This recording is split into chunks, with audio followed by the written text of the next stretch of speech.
si les parece, vamos a dar inicio a esta mesa.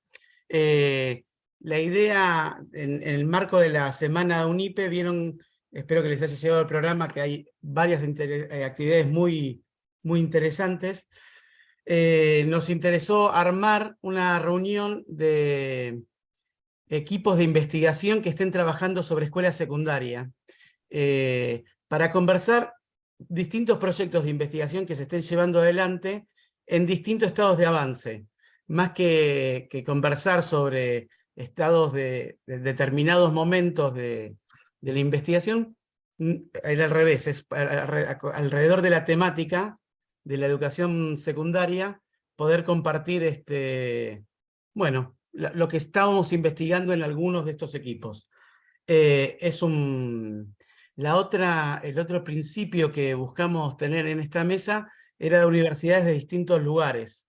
Bueno, La Plata nos queda relativamente cerca de nosotros, así que hay cierta conexión ahí, pero en nuestra investigación también trabajamos con en escuelas en Rosario y en otra parte de la provincia de Buenos Aires, como es 3 de febrero.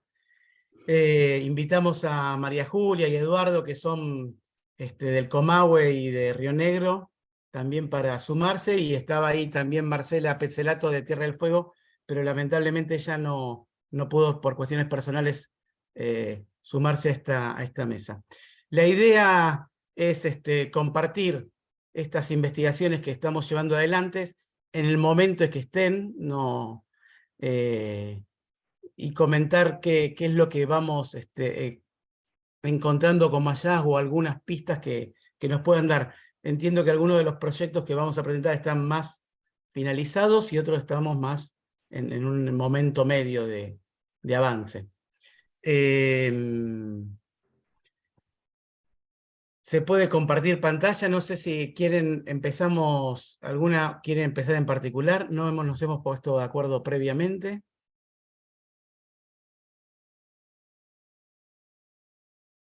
Como quieran, si hay alguien más preparado. Bueno. Yo, por las dudas, vieron que la parte tecnológica un poquito, no preparé nada para compartir vía Zoom, pero sí tengo acá todo el informe. Pero como quieran. Bueno, les propongo lo siguiente. Sí. Si te parece, empezá María Julia. Después, si querés, continuamos con Roxana, que estamos del equipo. No llegué a ver si había alguien más que ya esté formando parte de...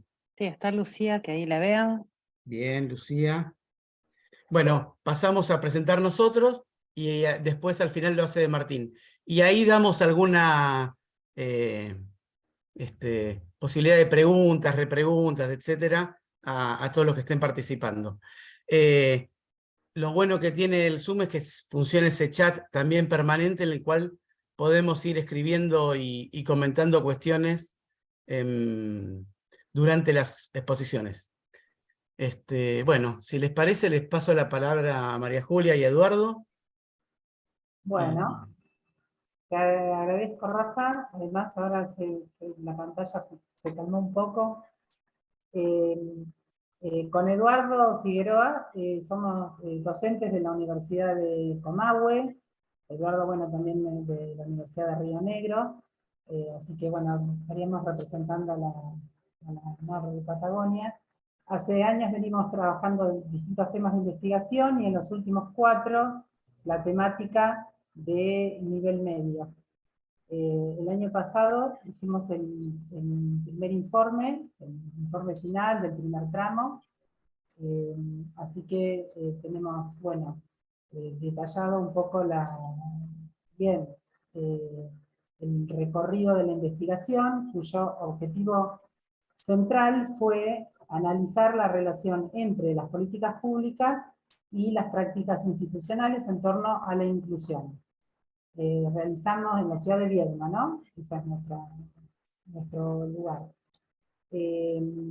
Realizamos alrededor de 27 entrevistas a funcionarios, docentes, profesores, talleristas y alumnos de las distintas escuelas de la ciudad. tomamos como periodo de análisis del 2003 al presente, digamos. Bueno, la pandemia nos implicó una prolongación del periodo que íbamos a analizar, pero en principio del 2003 a... esa imagen, bueno, del 2019. al 2021. Me avisan si molesta la imagen, detengo el video y mantenemos el audio. Bueno, hicimos una recorrida por la normativa nacional y provincial. Encontramos, a partir de los primeros análisis, claramente dos modelos de Estado nacional con sus correspondientes políticas a nivel educativo, en el nivel medio, ¿no? El modelo nacional popular, que llamamos nacional popular, del 2003 al 2015, y del 2015 al 2019, lo que denominamos un modelo de neoliberalismo tardío, donde las políticas socioeducativas, que son las que miramos más detenidamente, tienen una particularidad y más bien, bueno, sufren un gran ajuste. En la provincia, sí, ajuste y desaparición. Algunas vamos viendo que son tomadas por la provincia y se mantienen, otras, bueno, quedan en suspenso.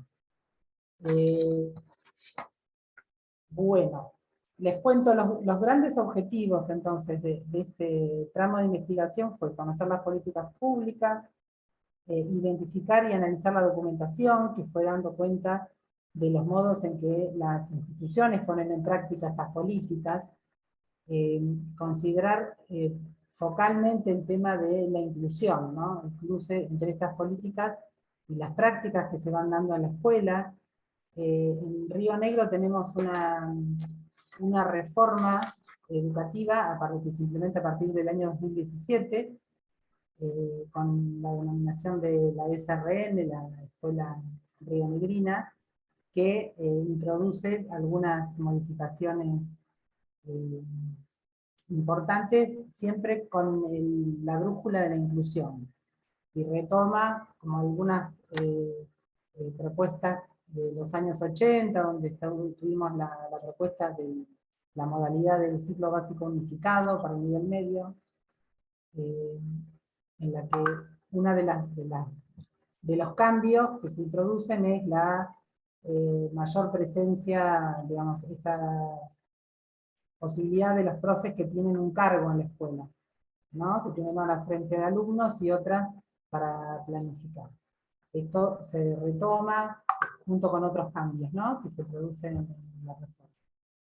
Y bueno, otro de los objetivos es relevar las representaciones de los actores, esto es, todos los participantes de las políticas, los profes, los funcionarios, los alumnos, los preceptores, y como reflexión final, analizar y reflexionar sobre la sustentabilidad del cambio y los desafíos que aún quedan por enfrentar. Bueno,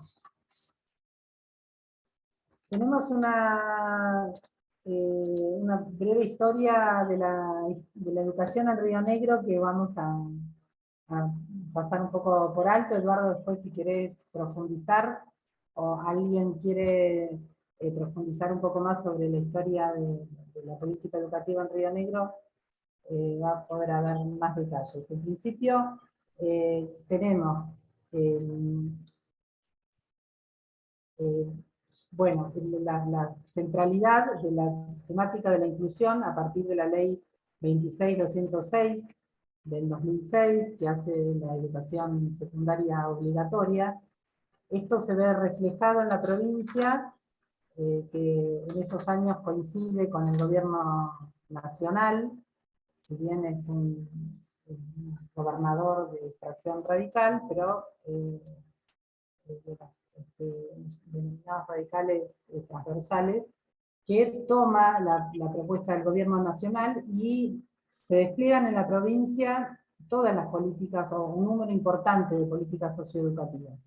Relevamos en el 2015 hasta 25 programas de acciones socioeducativas. Que también podemos ver en detalle. En relación a esto, lo que vamos recuperando en las entrevistas, les voy a leer algunos comentarios así como más de los más fuertes que hemos escuchado, ¿no? Que en torno a la inclusión, dicho por una de las funcionarias que impulsó esta modificación, esta reforma, ¿no? Por ejemplo, ¿no? No tenemos manera de poner en el eje de la política al estudiante si no se prioriza la enseñanza como suceso educativo. No podemos poner toda la responsabilidad del éxito educativo en el estudiante. Si tengo que hablar de inclusión real, hay que ir escuela por escuela, cosa que, bueno, de hecho se fue haciendo, fue habiendo un acercamiento importante entre quienes escribieron o impulsaron las políticas y los actores que llevaron adelante. Entonces sigue diciendo la directora del nivel. ¿Cuántos, hablando con otro profe, ¿no? ¿Cuántos alumnos tenés? 235 es la respuesta. Bueno, te voy a dar entonces una noticia. Tenés 235 estudiantes en inclusión. La inclusión es para todos, la obligación es para el Estado y el derecho es para los estudiantes.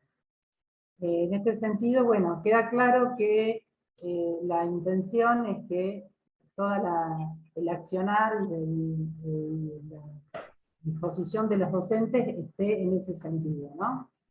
Y vamos encontrando también, digamos, con claridad, digamos, se destinaron muchísimos recursos a que esto sea posible, pero también otra de las definiciones es que la inclusión no solamente está dada por las condiciones materiales, que las consideramos importantes porque generó un montón de programas en los que pudieron participar los estudiantes, y bueno, y tantos docentes, ¿no? Que tuvieron diferentes áreas donde insertarse, poder desarrollarse profesionalmente como docentes. Pero la inclusión no alcanza con estas condiciones materiales que sí favorecieron, sino con el posicionamiento de los docentes, ¿no? Con la actitud, con la convicción de que la escuela efectivamente es para todos. Bueno, hasta acá grandes comentarios. No sé si querés agregar algo más, Eduardo, de todo el recorrido que hemos ido haciendo. En principio, para precisar la investigación nuestra, lo que apuntó es ver cómo fue vivida por los actores y las protagonistas de las instituciones educativas, toda la batería de políticas inclusivas que se dispararon en el periodo que analizamos. Nosotros arrancamos del 2003 al 2019, y ahí es donde vimos cómo jugó precisamente el cambio de matriz sociopolítica con los dos modelos de Estado nacional tan diferentes unos de otros. La gran cuestión que nosotros pudimos constatar, y que lo teníamos como un juicio previo, tiene que ver con el nivel de aceptación o de rechazo, las posiciones de aceptación, posiciones refractarias respecto de las políticas, y que va en línea con la posición ideológica o con la cosmovisión de los docentes que tenían a cargo desplegar esas políticas. Esta referencia que hizo recién María Julia sobre los 235 estudiantes es algo que la directora de nivel, entrevistada, y que es prácticamente el puntal de lo que luego va a ser la reforma que lleva adelante la provincia de Río Negro, conocida como Escuela Secundaria Rionegrina, y que avanza con esta cuestión que está en danza hoy acerca de la no repitencia, y que viene con el anclaje que también mencionó María Julia de la política del ciclo básico unificado y superior modalizado, es la que lleva adelante esta tensión con las direcciones de escuela, con los docentes, respecto de lo que es el posicionamiento respecto de la inclusión. Entonces, cuando le dice cuántos estudiantes tenés a la directora o director de una escuela y habla de los 235 que mencionó María Julia, le está interpelando, bueno, tenés 235 en inclusión. Es decir, tenés que ocuparte de la totalidad. Entonces, la riqueza que nos pudo volcar esta directora de nivel con una mirada en particular, y menciono esta característica que es el puntal de lo que es la reforma, tiene que ver con la interpretación que ella tiene sobre el proceso educativo y puso en discusión, puso sobre el tapete las condiciones sobre las cuales están trabajando los docentes y los interpela respecto de la aceptación o rechazo de esas políticas. En general hay una valoración positiva, pero se ve un argumento que incluso a veces suena contradictorio, porque dice, no hubo capacitación para que llevemos adelante tal o cual política. Y cuando caso una docente de matemática que por conocer, por vivir en la comarca Viedma Patagones, que es donde desarrollamos la investigación, uno conoce también, por esta cuestión de vecindad, sabe cómo piensan y sabe de su cosmovisión. Y cuando se las interpelaba respecto de, pero bueno, hubo estas capacitaciones, se ofrecieron estos software, bueno, ahí quedaba, bueno, en ese momento no me enteré. Es decir, que aparecía claramente la resistencia sin una línea argumental fuerte, más que su posición ideológica. Este fue tal vez el tema más fuerte, que lo discutimos bastante en el equipo, porque tratamos de contraponerlo. Por ahí en la teoría no aparece tanto, pero es un dato que sí nos interesaba compartir con el resto. Bueno, muchísimas gracias, Eduardo. Muchísimas gracias, María Julia. Si les parece, continúo con la segunda exposición. Después escuchamos a Martín y ahí abrimos si hay comentarios o preguntas. ¿Está bien? Yo voy a compartir una presentación. Le pido a Lucía y a este equipo de investigación, está también Lucía y está también Lucía Litichever y Roxana Greco, que están presentes en la mesa, que me acompañen en la exposición si hay algún comentario que ir enriqueciendo. Si me sale esto.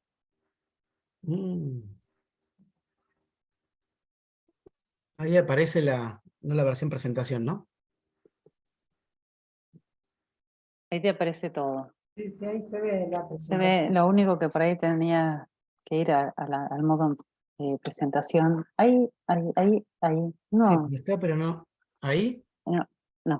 A ver, ahí va. Ahí está. Excelente. Bien. Bueno, esta investigación trabaja sobre otra temática, que es en torno a los equipos directivos, procura profundizar sobre la gestión pedagógica de estos equipos.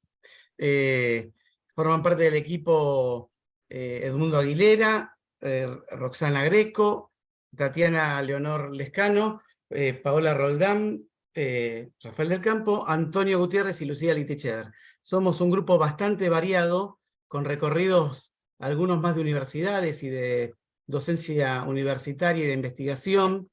Bueno, investigación más o menos todos tenemos, pero otros venimos también del sistema educativo, exinspectores, inspectores actuales, y bueno, entre todos ahí armamos una linda mezcla para los debates que nos van generando.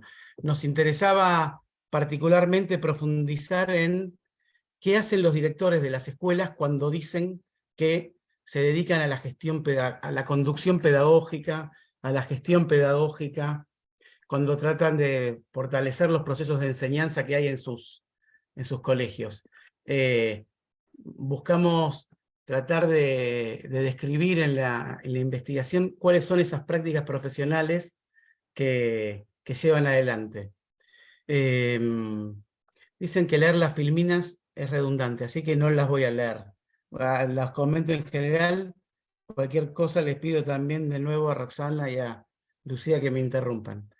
La idea del dispositivo de esta investigación es poder conversar con los directivos, con un grupo de directivos, cómo ven qué es lo que hacen cuando hacen esa gestión pedagógica y poder reflexionar en torno a esta misma práctica. Constatar obstáculos, limitaciones que ahí aparecen y también pensar en algunos, a partir de esas diferentes formas de encararlo, diferentes formas de entenderlo y de llevarlo adelante en las prácticas, posibles modelos de conducción que hay en determinados contextos institucionales vinculados a la conducción pedagógica del equipo directivo de la escuela secundaria. La investigación, bueno, ahí están las zonas en que estamos trabajando. Las zonas pareciera como si fuéramos tantos. Abarca esa zona porque hay gente del equipo que forma parte de esos lugares, ¿no? De Tres Arroyos, de Gran Buenos Aires, en Rosario y en Córdoba. Ahí es donde tenemos algunos de los casos, acá en la metodología lo planteamos, de escuelas que visitamos y que buscamos tener algún trabajo en profundidad con los equipos directivos de esas escuelas sobre esas prácticas profesionales. La idea de la investigación es, a partir de se basa también en una perspectiva desde la clínica de la actividad, y desde esta perspectiva también entendemos que aparecen cuestiones en las prácticas de los equipos directivos que muchas veces no terminan de ser enunciadas o puestas explicitadas los fundamentos que dan cuenta de ella. Y que a partir de algún tipo de propuesta reflexiva, de poder tomar algún tipo de distancia sobre esa misma práctica y poder reflexionar sobre ella, aparecen identificadas posibles nuevas intervenciones que no están siendo del todo señaladas como prácticas dentro de la gestión pedagógica, o bien fundamentos que dan a intervenciones pedagógicas que parecieran hacerlas a veces los equipos directivos de manera impulsiva o respondiendo a determinadas situaciones, y que por detrás de ellos esos equipos son capaces de dar fundamentos de los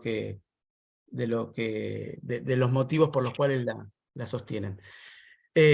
Bueno, la idea es profundizar sobre 5 escuelas en ese estudio de casos, proponer en esas 5 escuelas algún proceso de reflexión sobre esa misma práctica a partir de esas técnicas de autoconfrontación. Estas técnicas tienen que ver con una perspectiva de la didáctica profesional, en que lo que se busca es esto que mencionaba antes, de poder hacer un análisis de esa práctica y poder reflexionar a partir de ella. A partir de ahí vamos queriendo construir algún tipo de cuestionarios para equipos directivos que podamos aplicar a un mayor número de equipos, y a partir de ahí utilizar toda esa información para el informe final de la investigación, y también en algún tipo de proceso de formación y capacitación de equipos directivos que será como lo último, más que una parte de la investigación, es como un producto de la investigación, ¿no? ¿Voy bien hasta acá? Roxana, Lucía, ¿algún comentario? No, hasta ahí todo bien. ¿En qué estamos? Armamos como una grilla y guía de preguntas para poder registrar los casos. Comenzamos unas visitas a estas escuelas, que estamos terminando de sistematizar las entrevistas y organizando esa información. Y hay algunos cuestionarios que comenzamos a utilizar en Rosario y en el Gran Buenos Aires, pero a modo de piloto, a ver si las preguntas que vamos formulando van respondiendo a lo que pretendemos o no. En ese estado es que hemos, hasta este estado donde la investigación comenzó el año pasado y esperamos finalizarla entre fin de este año y mediados del año que viene.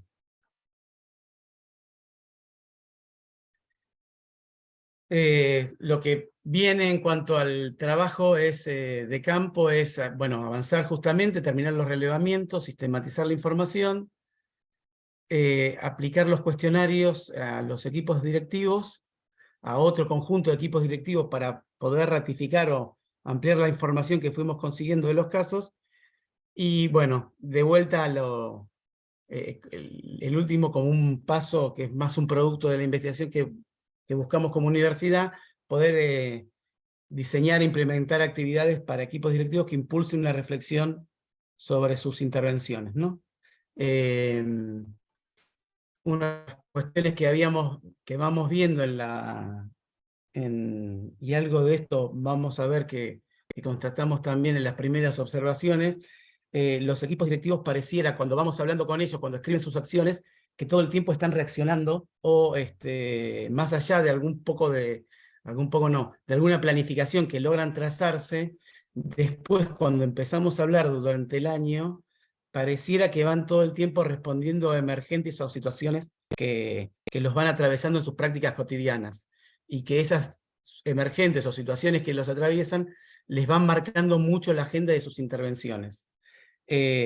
Nosotros tenemos la hipótesis y la idea en la investigación, la hipótesis en la investigación, que detrás de esas intervenciones hay fundamentos y hay orientaciones que se eligen y que se construyen formas de intervenir sobre esa realidad y de ir respondiendo a esos emergentes, y de ir llevando en medio de esa complejas situaciones que les va planteando la vida cotidiana en las escuelas, una conducción pedagógica.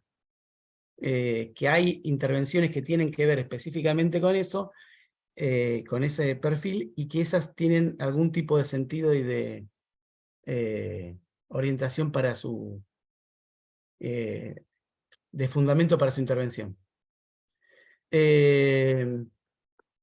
Bueno, lo que comenzamos el año pasado a recopilar en las primeras entrevistas, lo que los equipos directivos, lo que constatamos es que estaban muy abocados a volver a poner en funcionamiento la escuela de la pospandemia. A veces decíamos, volver a completar que en cada aula haya un docente con los chicos y los horarios, y que los horarios de los chicos estén cubiertos con los docentes que les corresponden en esas horas.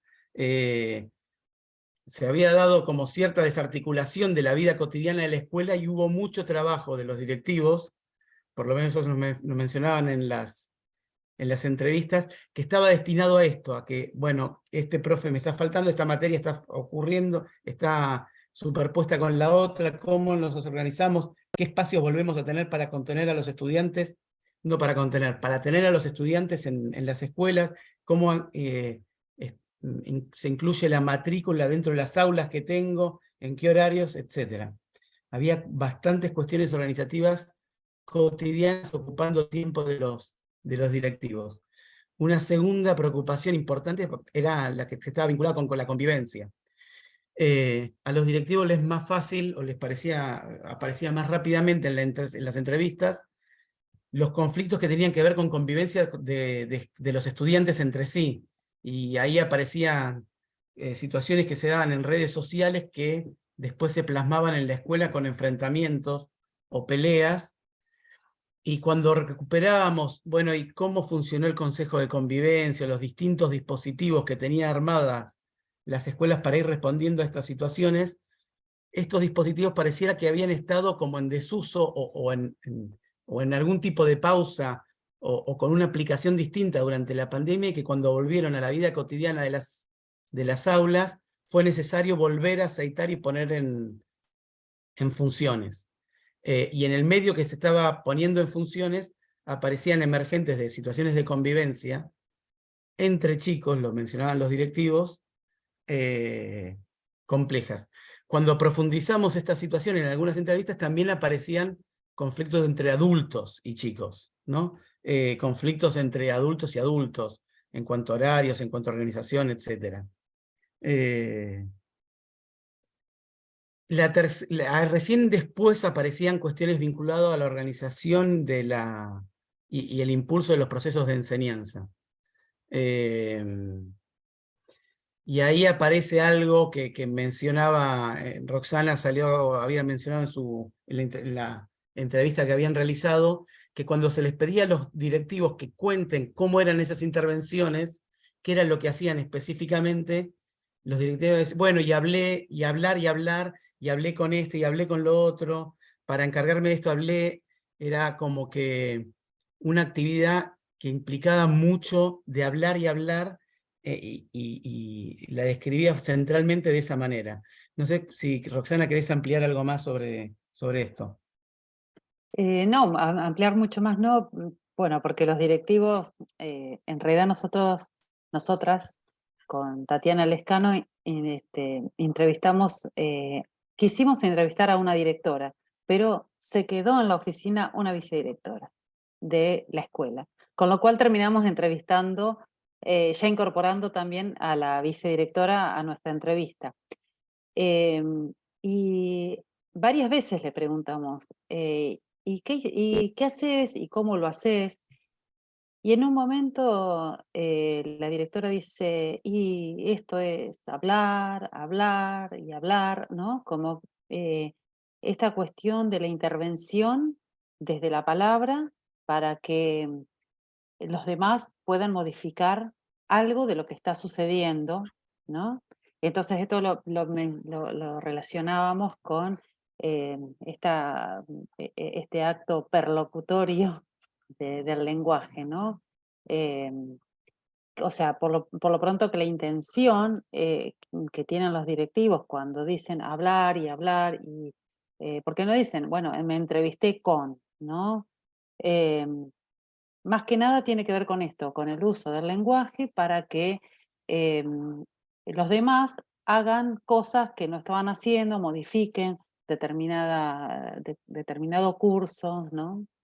Un poquito era eso lo que recabábamos en campo. También nos parece, y es algo para seguir profundizando, que ese de hablar y hablar hay una falta de poder explicitar de ese directivo de cuáles están siendo sus, a ver si se entiende bien, de explicitar cuáles están siendo sus intervenciones pedagógicas. Cuando digo explicitar, quiero decirte que él mismo se dé cuenta cuáles están siendo sus intervenciones en ese ámbito y poder reflexionar sobre ellos. No termina poder de describir, cuando hacemos el marco conceptual de la investigación, las intervenciones pedagógicas están muy vinculadas con lo que es observar de la clase y hacer entrevistas de devolución, o en algunos momentos formativos que hay en jornadas institucionales, que los directivos, hablando mal y pronto, bajen líneas sobre lo que hay que hacer en la escuela. Pero aparecen toda otra línea de intervenciones que son más cotidianas, más cuerpo a cuerpo, más menos explicitadas en los manuales y en los requerimientos de la normativa de los directivos, que tiene que ver con este hablar y hablar, que es con estas intervenciones o microintervenciones que se dan en la vida cotidiana en una escuela, de cuando habla con un directivo, señala tal cosa a un padre, habla con un curso y le devuelve tal situación de lo que ocurrió en una presentación, etcétera, etcétera, ¿no? Eso ahí nos queda como para seguir indagando un poco más en las etapas que viene de la investigación. Está Lucía por ahí. Rois, no sé si querés agregar algo más. También, ¿eh? Es todo, que esta dificultad de plantear o de poder conceptualizar esas acciones o esa intervención pedagógica, como que la intervención, hay por detrás una intencionalidad, pero que no está como conceptualizada, ¿no? Eso es lo que encontramos fuertemente. Pero que acciones hay acciones todos los días, pero que no están sistematizadas y reflexionadas de alguna manera más concisa y más ordenada, que les permita después retomarlas para otras acciones, ¿no? Para otros tipos de intervenciones. Bueno, eso es un en poco un primer lo que pantallazo, ¿no? Son las primeras sí. observaciones que venimos haciendo. Uh-huh. Acá un poco en esta diapositiva aparecen estas cuestiones que venimos mencionando. Aparece una modalidad de seguimiento, de evaluación, de supervisión de planificaciones, de observaciones, etcétera, que por si fuera poco es de difícil cumplimiento para los directivos, porque en cuanto están observando una clase, pasa algo y lo sacan de ahí, y al mismo tiempo la observación de clase es una cuestión muy uno a uno, y hay otras acciones que no terminan de conceptualizarse que nosotros entendemos que hay que poner en valor y destacar. Bien, y un poquito ahí es un poco lo que viene en ese último punto que estamos señalando.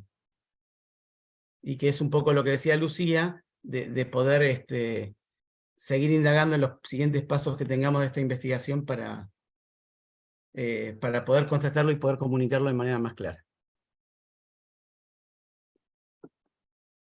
Y si no me equivoco, hasta acá llegamos. Estamos recién empezando esto. Bueno, tuvimos una investigación sobre el tema de inclusión, tenemos una sobre la conducción pedagógica. Vamos a pasarle a Martín ahora la palabra para que nos haga la tercera presentación y después, si les parece, abrimos a preguntas. Bueno, gracias, Rafael. Por ahí, en mi caso voy a ser de vocero de un equipo de investigación del que formo parte. Es una investigación histórica sobre, en realidad el título del proyecto de extensiones y disputas en las políticas educativas de la provincia de Buenos Aires, expansión escolar, democratización y represión, 1966-1983. Allí, bueno, a nosotros nos interesa, es un equipo grande, viene trabajando desde el año 2020 sobre este tema. Nos tocó arrancar, bueno, en plena pandemia con un proyecto de investigación que implicaba hacer trabajo de archivo, lo que tiene una dificultad muy particular. Es decir, nuestra primera fase de trabajo fue sobre todo de acceso a archivos digitalizados, y después pudimos ir sumando otros trabajos que estaban en nuestro plan de trabajo original y que no pudimos acceder en una primera etapa. A ver, el recorte de nuestra investigación, en principio no es exactamente sobre la educación secundaria, pero toma las políticas que impactaron sobre la educación secundaria en el ámbito de la provincia de Buenos Aires, en una etapa que es previa a los procesos más recientes de transferencia de servicios educativos nacionales a las provincias, de manera que, bueno, estamos viendo ahí un mapa que bueno, que si bien registra antecedentes de investigación, no ha sido tan tematizado, es decir, el de la educación secundaria en las provincias antes de los procesos de transferencia, digamos, ¿no? En general es o bien pensar la educación secundaria del orden nacional, o bien pensar en la educación secundaria a escala provincial post-92, digamos, ¿no? Bueno, aquí estamos mirando una etapa previa. Nuestro interés particularmente tiene, bueno, digo, para poder ponerlo en sintonía con lo que puede ser de interés de esta presentación, tiene 2 o 3 cruces que creo que pueden ser valiosos con relación a las investigaciones que acabamos de escuchar.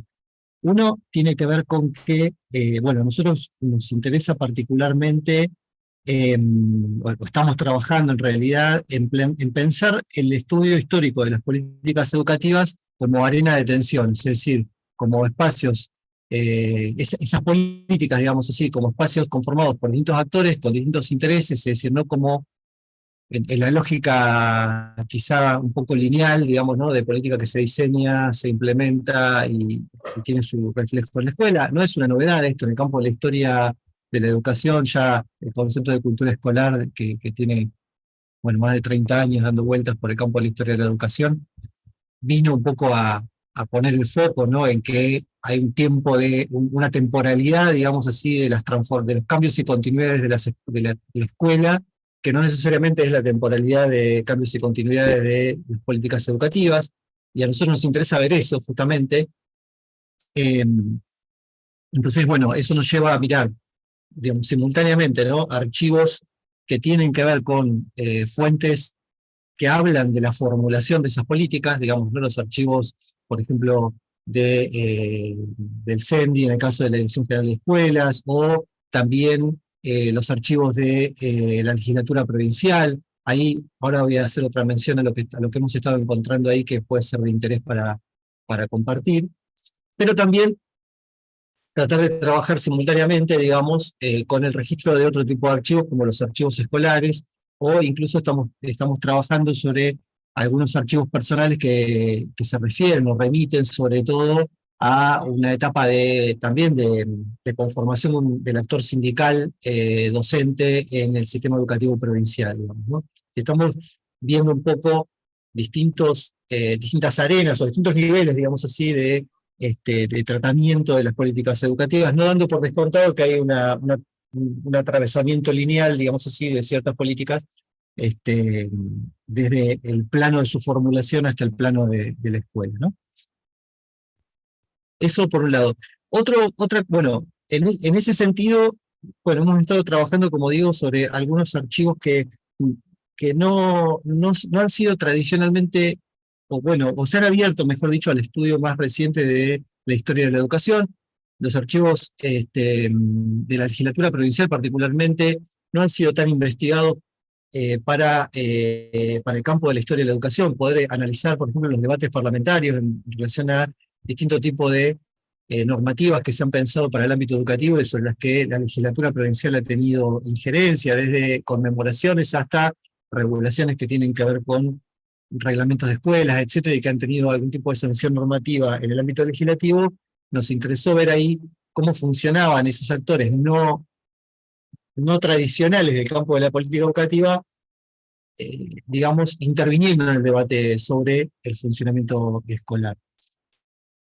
Allí, bueno, el periodo en el que hemos podido trabajar sobre eso, sobre todo, ha sido particularmente el periodo democrático, básicamente, ¿no? Es decir, el periodo allí 73-76, no así el periodo pre-73 y post-76, pero bueno, allí hay otro tipo de intervenciones que también tienen que ver con actores que no son actores del campo educativo, pero cuyas intervenciones tienen consecuencias sobre la política educativa, digamos, ¿no?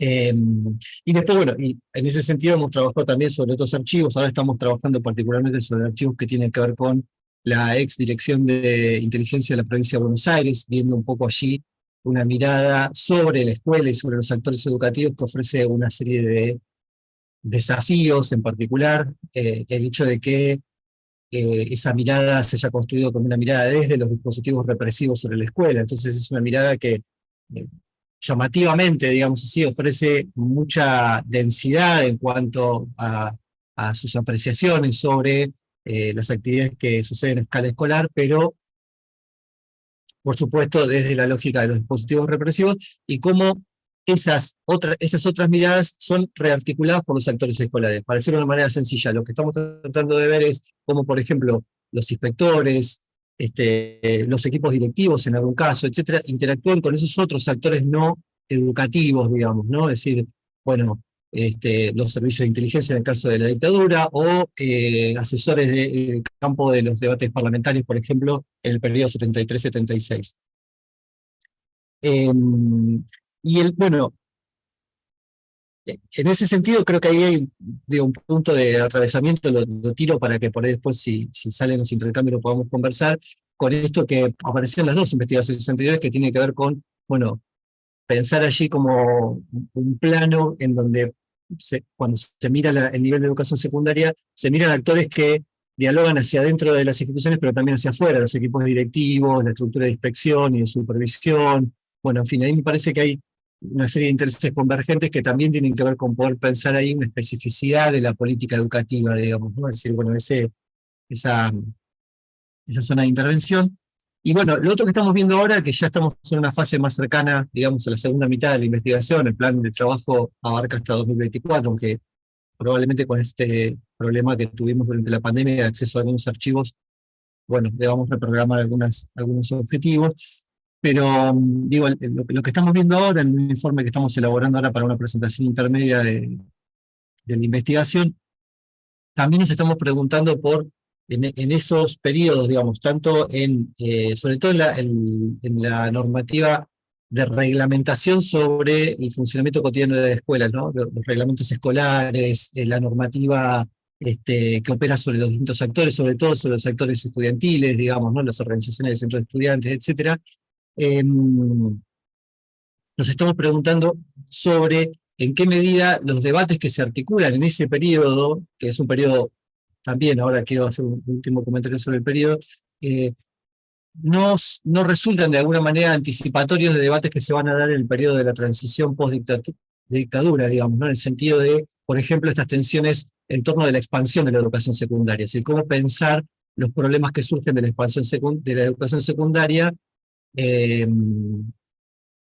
bueno, ya empieza a tematizarse, digamos, como un problema, digamos, ¿no? Desde mediados de la década de 1960, esta expansión que no se ajusta a las expectativas de modernización que proviene de las áreas de planeamiento, por ejemplo, ¿no? De los ministerios provinciales, digamos, ¿no? Esta idea de, bueno, una modernización que debería ir orientada hacia la formación del capital humano que va a requerir, ¿no es cierto?, las distintas fases del desarrollo, y una demanda demográfica, digamos, sobre el sistema educativo que se vuelca sobre orientaciones clásicas, digamos, ¿no? Y que empieza a ser cuestionada tanto en ámbitos legislativos como de estructuras intermedias del sistema educativo, ¿no? Es decir, cómo regular ese proceso de expansión.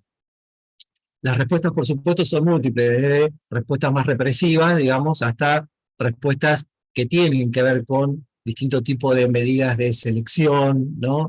Más o menos veladas. Pero bueno, lo que nos interesa no es tanto, por lo menos ahora lo que estamos tratando de analizar, no es tanto los resultados de esas políticas, digamos, no sé qué impacto real tuvieron sobre los procesos de expansión, digamos, sino sobre todo las estructuras de argumentación, es decir, cómo empiezan a aparecer ahí ciertos argumentos, digamos, sobre, bueno, cuáles son las consecuencias de esa expansión sobre lo que sucede cotidianamente en las escuelas, ¿no? El tipo de problemas que genera, etcétera, etcétera, que se cuelan en distintos planos de las fuentes documentales que estamos viendo. Y por último, digo, para no extenderme, porque bueno, yo no hice el trabajo tan prolijo como el equipo anterior con las diapositivas que permitían ordenar por la exposición.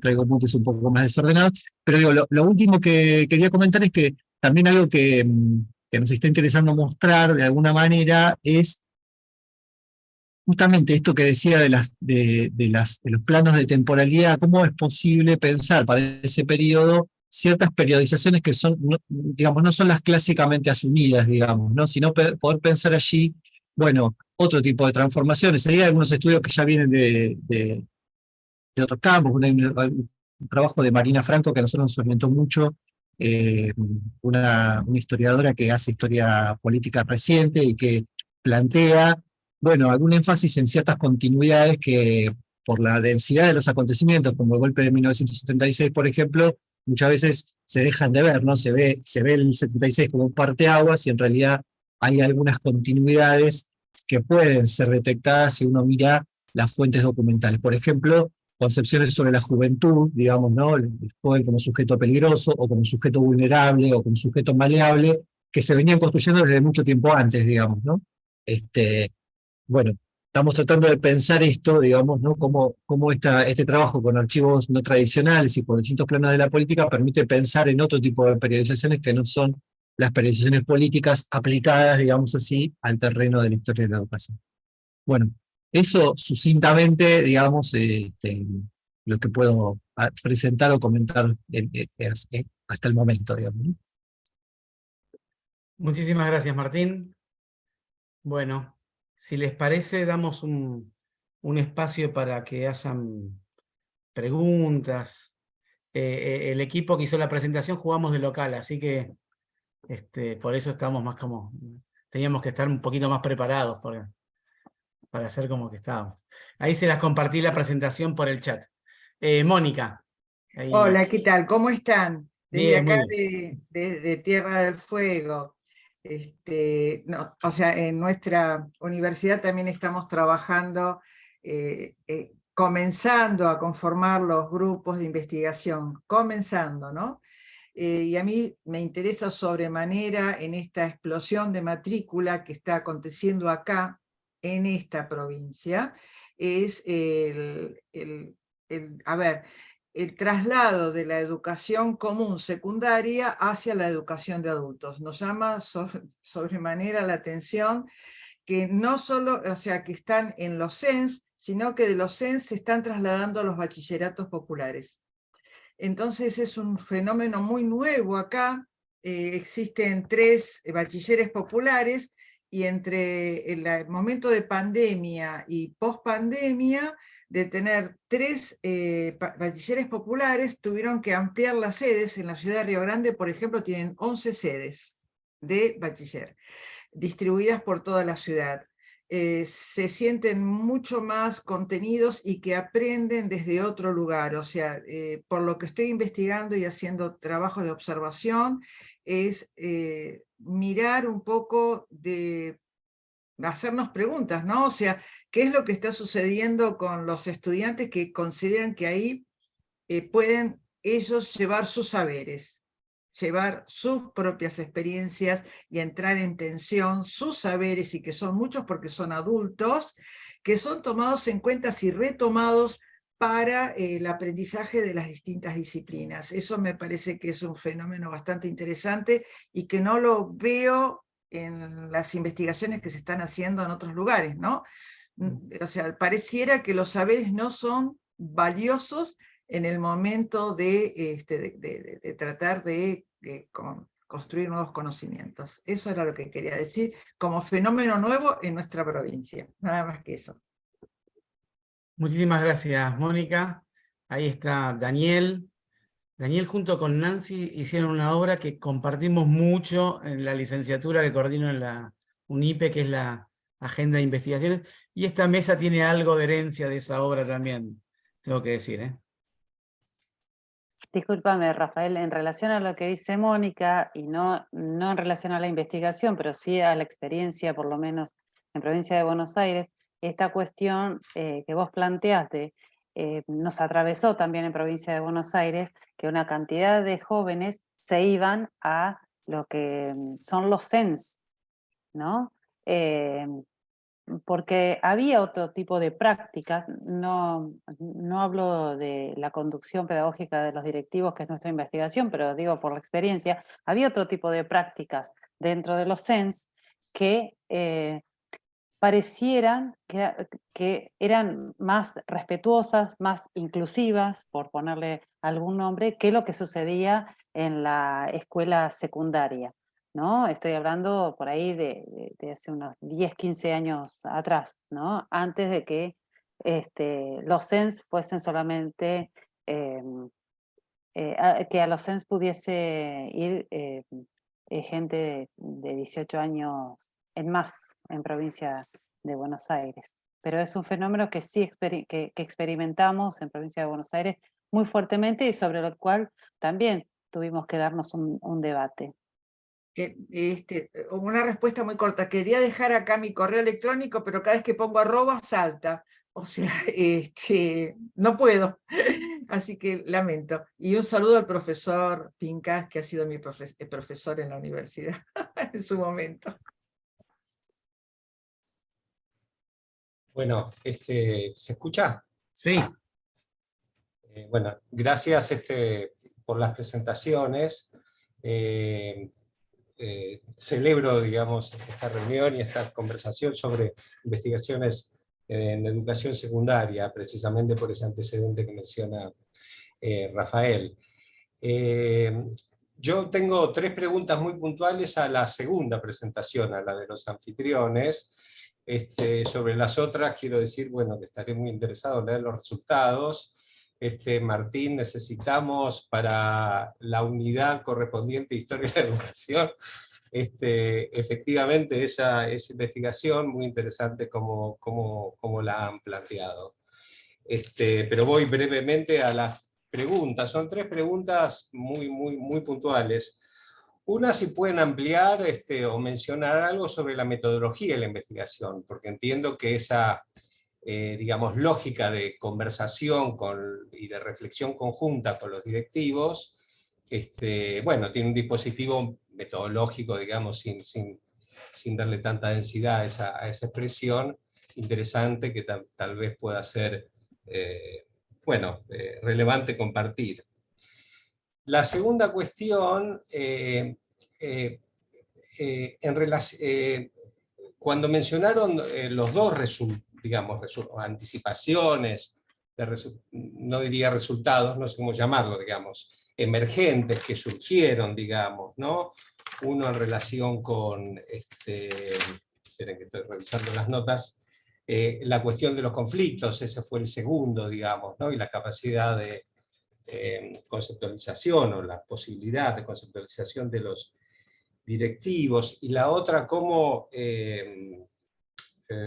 digamos, encaran los emergentes, esa idea de presencia constante emergentes, lo remitieron, según entendí, si no entendí mal, a una suerte de necesidad de recomponer el cotidiano escolar post pandemia, digamos, ¿no?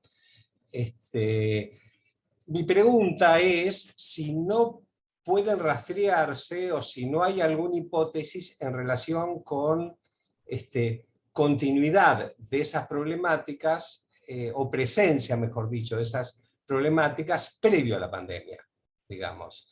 Si la pandemia efectivamente fue un corte específico que obliga en esta etapa actual, digamos, a un replanteo de la gestión de los directivos, ya sea en relación con las cuestiones de convivencia o de gestión del cotidiano escolar, o esos comportamientos, prácticas, formas de intervención no pueden rastrearse previamente. Es decir, yo tiendo a preguntarme cuánto la pandemia fue una ruptura y cuánto, digamos, de alguna manera puede la actuación durante la pandemia y post pandemia también puede ser explicada por inercias, digamos, de prácticas previas.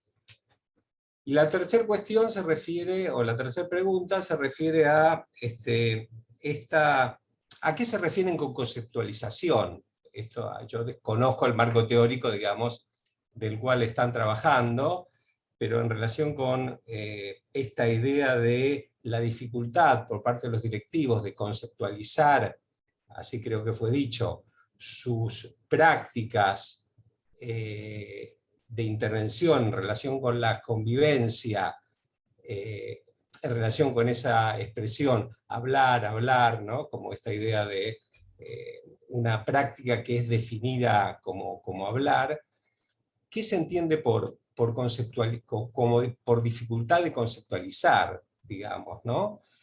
Porque me pregunto si es una dificultad, digamos, o una cuestión cognitiva, digamos, o no cognitiva, sino precisamente de reflexión, o no puede ser explicada también por ausencia, debilidad, informalidad de los mecanismos formales de intervención, ¿no? Como por ejemplo, fue mencionado en la presentación, esta idea de que los dispositivos de convivencia fueron suspendidos aparentemente en la pandemia y después no se retomaron, digamos, ¿no? Entonces me pregunto si es falta de conceptualización o dificultad de la conceptualización, o también es, porque probablemente sea más de una cosa, digamos, no sé cómo decirlo, no quiero hablar ni de debilidad ni de dificultad, pero digamos, un funcionamiento específico de los dispositivos que encuadran la acción del directivo, ¿no? Digamos, una reflexión típicamente institucionalista en este punto. Perdón, dije que iba a ser breve, pero me extendí. Bien. Si les parece, voy contestando, o por lo menos lo que voy, algunas de las cuestiones que, justo si no me equivoco, Nancy hace una pregunta también parecida en el chat sobre el tema de metodología. En este estudio de casos que planteamos, la idea es tener una entrevista, una primera entrevista con el equipo directivo, o una o dos primeras entrevistas, una más pautada de relevamiento y de información de organización y del contexto de la institución escolar, y comenzar a hablar de qué es cuál es su rol en la escuela, cómo funciona esa escuela y cuáles son, cómo entienden la la conducción pedagógica de la escuela, cuáles son las actividades que van realizando. Ese forma parte de un primer momento. Hay un segundo momento que la idea es poder tener o una segunda entrevista o algún tipo de observación sobre alguna intervención que ellos hayan definido como pedagógica y poder registrarla. De pronto definen una reunión con un equipo docente, una entrevista con un acto, la conducción de un acto escolar, bueno, alguna definición que ellos hayan dado de alguna de estas intervenciones, y a partir de ahí poder registrar esa intervención directamente, ya sea si se puede grabar, grabar, si se puede filmar, filmar, si no, simplemente registrarla, y volver en un tercer momento sobre esa intervención y lo que surgió en la entrevista previa, a tener esta entrevista de autoconfrontación, que es lo que pensaba sobre lo que era la conducción pedagógica, la que ese directivo hacía, en relación a esa actividad específica que se registró.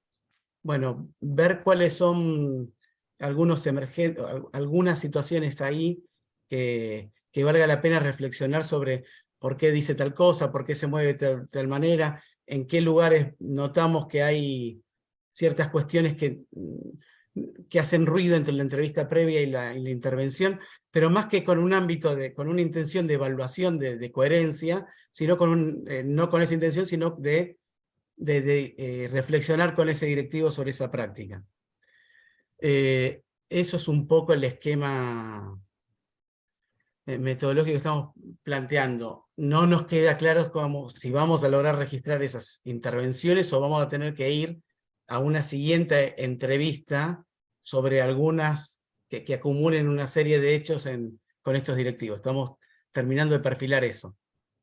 Es una metodología que tomamos de observación del trabajo docente y estamos de la didáctica profesional, que es del ejercicio de las profesiones y de cómo se aprende de las profesiones ejercitándolas y llevándolas adelante, y queremos buscar este tipo de aplicación en el equipo directivo. Gracias. Eso por un lado. La segunda pregunta, a ver si entiendo bien, tiene que ver si el volver al colegio, a la vida cotidiana de las escuelas, con todos los emergentes que fueron apareciendo, iba a decir líos, pero estamos en un lugar más formal, entonces que vamos a hablar de emergentes, con todos los conflictos, es simplemente la continuación de la vida previa, que hola, acá quedó y acá lo retomo, o aparece algo nuevo. ¿Estoy bien? La voy a aclarar con un ejemplo, porque me parece que me enrollé en la presentación. Creí escuchar que ustedes planteaban que una de las actividades más que llevaban más tiempo, involucraban más gestión del directivo, ahora a la vuelta a la pandemia, es organizar los horarios, ¿no? Que haya un curso con estudiantes, con un profesor a cargo, etcétera, etcétera, etcétera.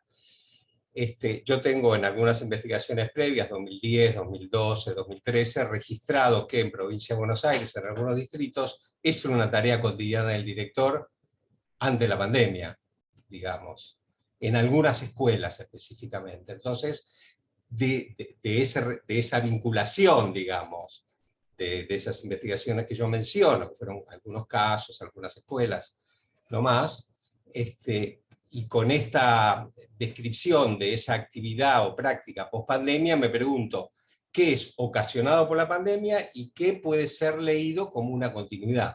Esa era la pregunta, digamos. Bien, como respuesta ahí, en las entrevistas ellos mencionan específicamente como que es un conflicto post-pandemia. Habrá que ver si no hay igual algo de lo que vos estás diciendo, Daniel. Está bien, lo mencionan así, pero en realidad ya venía desde antes. Hay algo cierto, varios de los equipos que entrevistamos son equipos que tomaron el cargo o en el 2019 o en el 2020.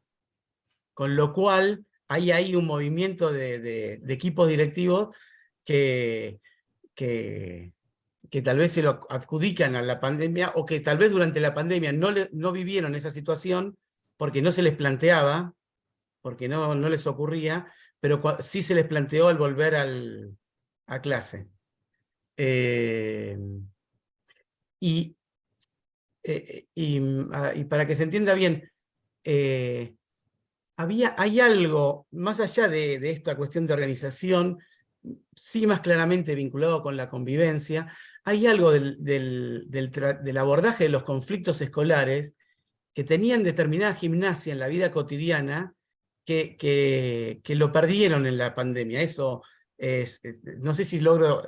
No es que no hubo consejos de convivencia durante la pandemia y que los chicos no estuvieron organizados, etc. Pero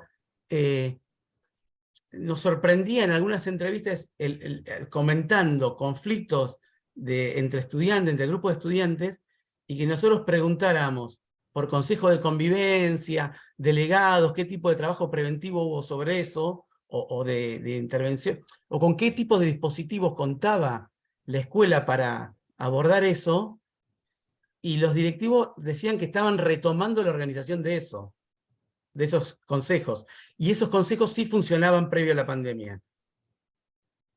Pero hay algo ahí que me parece que apareció antes de la posibilidad de rearmarlos, el conflicto en sí. No sé si, creo que estoy siendo claro, ¿no? Sí, sí, perfecto. Le apareció la pelea entre los chicos y el conflicto entre barrios antes que lograran sacar los delegados y el consejo y llevarlo ahí. Esto lo tenemos que retomar este año. Suponemos que este año algo de eso va a estar previamente armado. Martín, vos estás levantando la mano hace un ratito.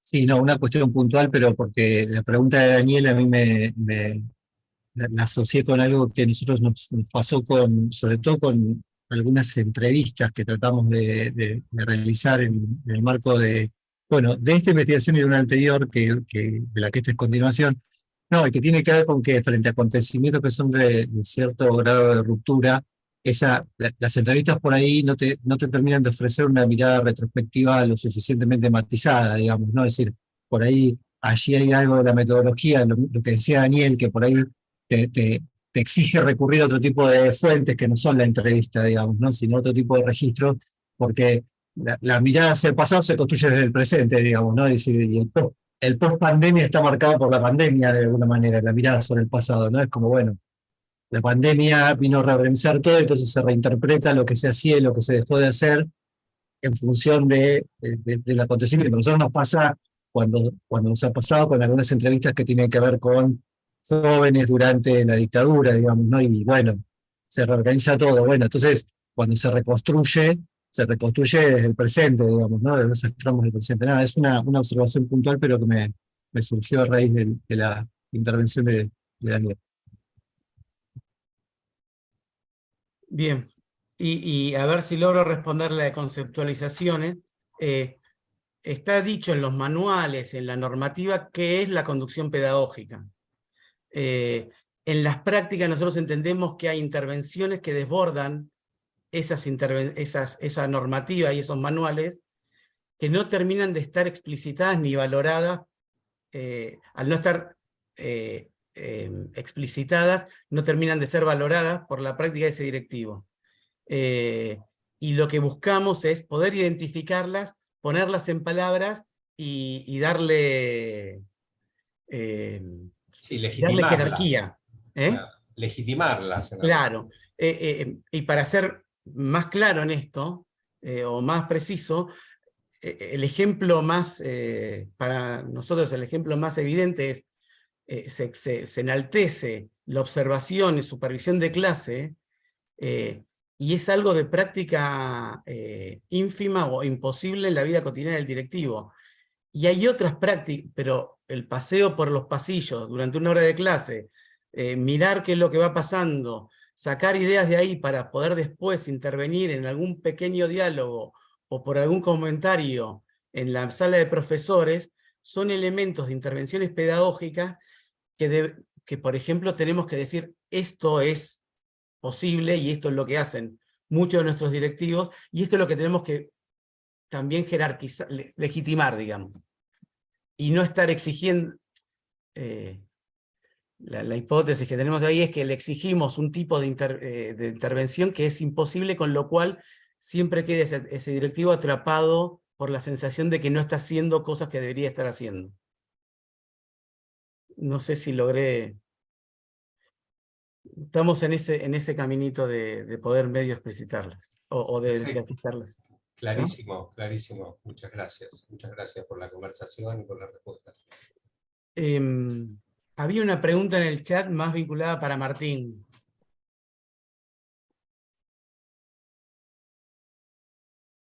Nancy, no sé si la querés decir, creo que le decías vos, ¿no? Sí, la hice yo, gracias. Tiene como dos partes también y creo que es metodológica en la misma dirección. Primero preguntar si la investigación es exclusivamente documental, un trabajo de archivo, como dijo Martín, o si también, dado que por el periodo sería posible entrevistar a referentes de esas épocas, de esas décadas, también lo están considerando.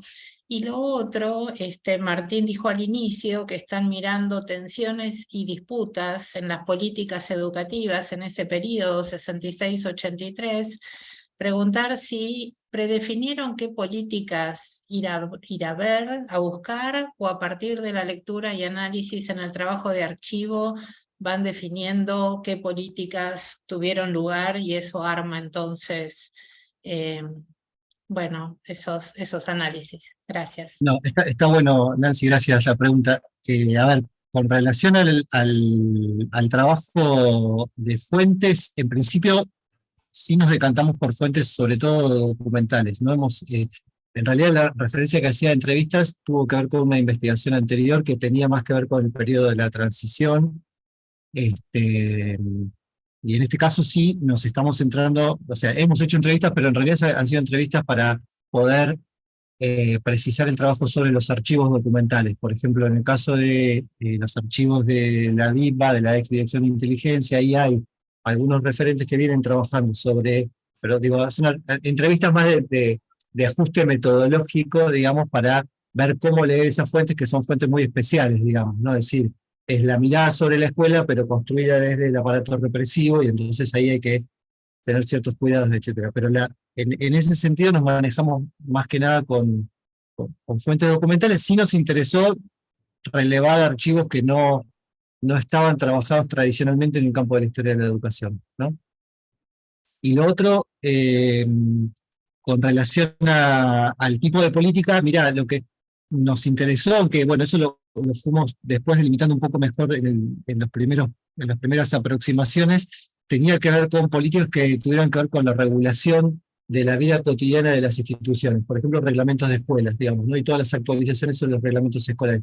Ahí nos detuvimos bastante, ¿no? En ese tipo de definiciones y trabajar un poco sobre cómo se habían discutido las modificaciones normativas, bueno, en fin, algunas tienen un rango interno, digamos, de las definiciones de la gestión educativa provincial, y otras tienen intervención de la legislatura, bueno, hay ahí como distintos tipos de momentos. Pero nos interesó sobre todo eso, si poder pensar un poco en ese tipo de regulaciones. Y como muchas de esas modificaciones, en general, se argumentaba que tenían que ver con problemas emergentes que surgían supuestamente al menos, de la vida cotidiana de las instituciones.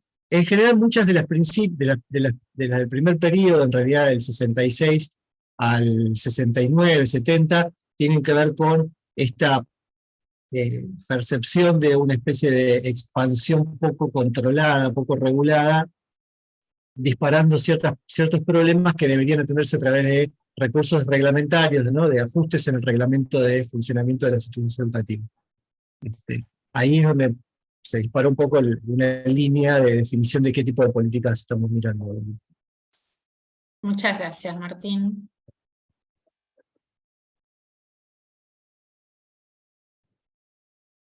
Gracias. ¿Alguna pregunta más que quieran formular o comentario? Disculpa, Rafael, para contarle un poquito también a Daniel que en nuestro caso entrevistamos a una directora a punto de jubilarse, ponele una directora histórica del distrito, ¿no? Y que también esta cuestión de la pandemia, por supuesto, la estaba atravesando, pero que en relación a esto de la organización de la escuela, lo que más le seguía preocupando, y esto me consta que es histórico, es la cuestión de la cobertura de los cargos docentes, que eso también salió, Rafael, en alguna otra entrevista, ¿no? Esto de la dificultad para la cobertura de cargos docentes, y que entonces ahí se produce también esta cosa de el inventar sobre el momento cómo hacer para que la escuela siga funcionando a pesar de la falta de docentes, ¿no? Porque, bueno, por ahí una realidad que tenemos en los distritos que le podemos llamar del interior de la provincia, es que somos distritos bastante grandes, con distancias importantes entre la ciudad cabecera, y que, bueno, cuando los docentes tienen que elegir dónde ir, después tienen dificultades para llegar a esas localidades, ¿no? Y bueno, entonces, y esto relacionado un poco también con la investigación de Martín y equipo, que las políticas educativas en relación a la inclusión han hecho que se abran escuelas en lugares donde históricamente no la hubo, ¿no? Y es todo un avance, pero que después los directivos son los que tienen que enfrentarse a determinadas situaciones, como por ejemplo esto, que resulta histórico para una localidad que no se cubren los cargos docentes y están capaz que un año sin un docente por poner un ejemplo clásico, un docente de filosofía, porque no hay formación en el distrito de docentes de filosofía, porque hay muy pocos docentes de filosofía en general en el distrito, y bueno, que se empiezan a cubrir de alguna manera y que los directivos hacen malabares.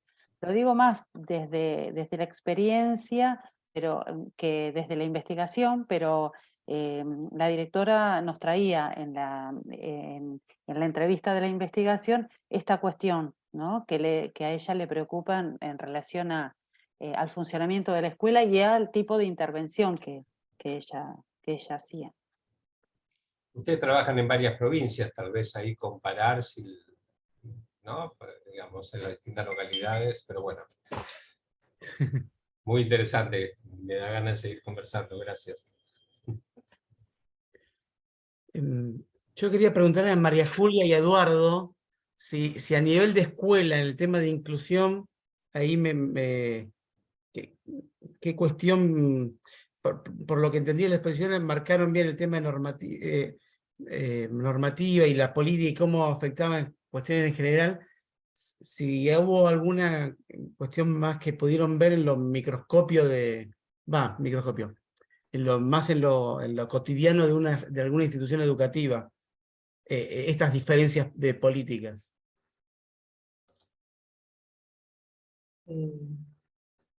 No se escucha, Eduardo. Estás muteado. Ya está, gracias. Les decía que, a ver, hice una reafirmación categórica como para entrar en tal vez lo que consideramos la cuestión más delicada y más urticante, si se quiere, cuando uno analiza el por qué no de la inclusión.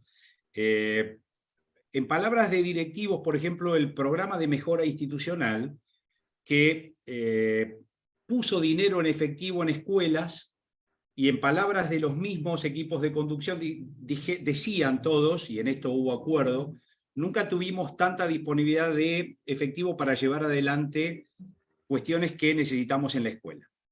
La creatividad desplegada por diferentes equipos e incluso docentes, talleristas, fue bastante abierta también. Algunos lo aplicaban a refrigerios que le permitían generar una mayor convocatoria para el grupo de estudiantes.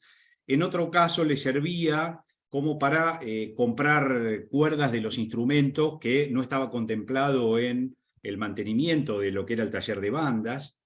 Los encuentros que generaban a partir de refrigerios, es decir, toda esta cuestión o la misma contratación de docentes para talleres que podían ser ofrecidos por referentes de la comunidad.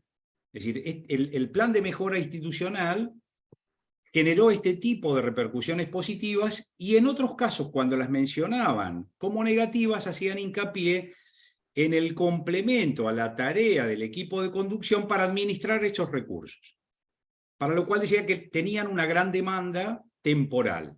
Ahora bien, en aquellos grupos que así todo objetivaban esta cuestión como una sobrecarga en la tarea, lo veían positivo por el grado de posibilidad que les brindaba para potenciar el vínculo con las comunidades en la cual insertan su práctica cotidiana. Y en otro fue el justificativo para decir, mirá, no lo aplicamos porque realmente no nos daba el tiempo para poder llevar adelante esa contabilidad. Y además no teníamos quién llevar adelante esta cuestión. Aquellos equipos mucho más comprometidos con sus comunidades buscaron la manera de distribuir esa tarea. Con la secretaria, el director lo hacía, en algún caso el vicedirector, pero en una tarea equilibrada con el equipo de conducción.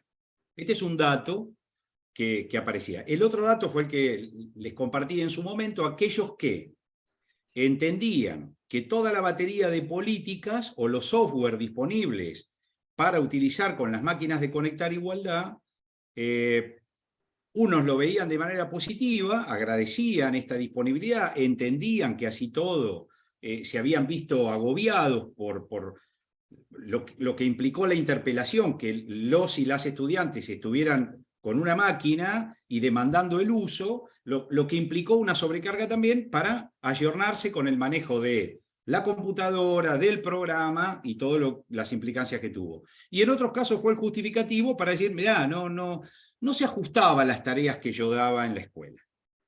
Ahí tienen la confrontación micro para entender cómo esto se va resumiendo en lo que nosotros entendemos, que tiene que ver con esas cosmovisiones de los docentes, posiciones más progresistas o posiciones más conservadoras respecto de la posibilidad de la inclusión. Y un dato que fue rescatado por algunos docentes y por la directora de nivel, que es la que recorría puntualmente todas las escuelas, y cuando digo recorría todas las escuelas en una relación cara a cara, porque instaló en paralelo la reforma del nivel medio, conocida como la Escuela Secundaria Rionegrina, ella dio batalla cara a cara, nos decía que muchos docentes, y esto lo cotejamos con las entrevistas también, muchos querían trabajar en la inclusión pero no tenían las herramientas, no sabían cómo hacerlo. Ayúdennos a ver cómo generamos actividades para llevar adelante propuestas de inclusión. Que allí lo que surgió, y nosotros lo planteamos en el proyecto también como una de las conclusiones, es la necesidad de establecer algunos bancos o reservorios donde pueda haber, digamos, un compartir actividades que pueden ser por área, por grado, específicamente, a la cual puedan recurrir las y los docentes buscando creatividad y compartir, en una actividad compartida. Nosotros lo planteamos, a mí me tocó en algún momento estar a cargo en una gestión en el Ministerio de Educación, y fue una cuestión que intentamos y que después por estos cambios de gestión obviamente se van perdiendo. Pero, digamos, lo digo con conocimiento de causa, que estos repositorios de actividades didácticas o estrategias didácticas desplegadas por tema, por grado, por áreas del conocimiento, aparecen como herramientas sumamente positivas para potenciar la tarea de la inclusión. Es decir, lo que vemos es que se dispone de teoría, encuentran herramientas teóricas, buenos discursos, pero falta la traducción en la práctica. En el caso de esas miradas proactivas respecto de una inclusión verdadera, ¿no? Buenísimo. Bueno, ¿me dejas hacer un comentario? Sí. Al respecto, como bien explica Eduardo, estuvieron... Tengo otra vez una ventosa. según la predisposición de los equipos directivos, hubo escuelas donde estas políticas y estos programas en particular bajaron mejor, digamos. Nosotros lo percibimos en las entrevistas, ¿no? Se pusieron, bueno, voy a apagar el video. Digamos, se pusieron el programa al hombro y hicieron todo el trabajo administrativo, que en algunos casos es bastante trabajoso, ¿no? Una sobrecarga a las tareas habituales del directivo, pero bueno, las hicieron, digamos, equipos directivos más comprometidos probablemente con las comunidades en las que trabajan, ¿no? Una de las escuelas del barrio periférico de la ciudad fue la que, digamos, más programas pudo desarrollar, y nos contaban con mucha satisfacción que la escuela estaba habitada el sábado, que iban chicos a hacer actividades expresivas, que funcionó bien el taller de bandas, que es una de las políticas que escuchamos hablar en términos muy positivos en varias escuelas, pero bueno, en esta de la periferia más, que además el sábado podían compartir un almuerzo, que había choripanes, pizza, encuentro, y bueno, lo pudieron hacer gracias a los recursos que estaban disponibles y la convicción de usarlos, ¿no? Que les implicaba una recarga de tarea quizás, pero estaba la convicción de poder habitar la escuela, y bueno, eso lo vemos como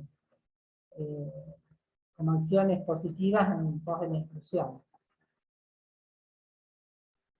No sé si contestamos acá. Bien. Bueno, colegas, les agradecemos mucho la participación y las intervenciones en la mesa. Muchas gracias, Eduardo, gracias, María Julia, gracias, Martín, gracias, Roxana, gracias, Lucía. Nos queda ahí por delante seguir tejiendo esos intercambios que espero podamos seguir. Gracias, Mónica. Tenemos a Marcela, ya también en Tierra del Fuego, que no se pudo sumar a la mesa, pero que ya le diremos que estuvo muy buena, y esperamos que la próxima vez que lo organicemos pueda estar acá. Les agradecemos mucho y bueno, quedamos en contacto. Sigan participando de todas las actividades que hay en esta semana, que son tan ricos y tan valiosos.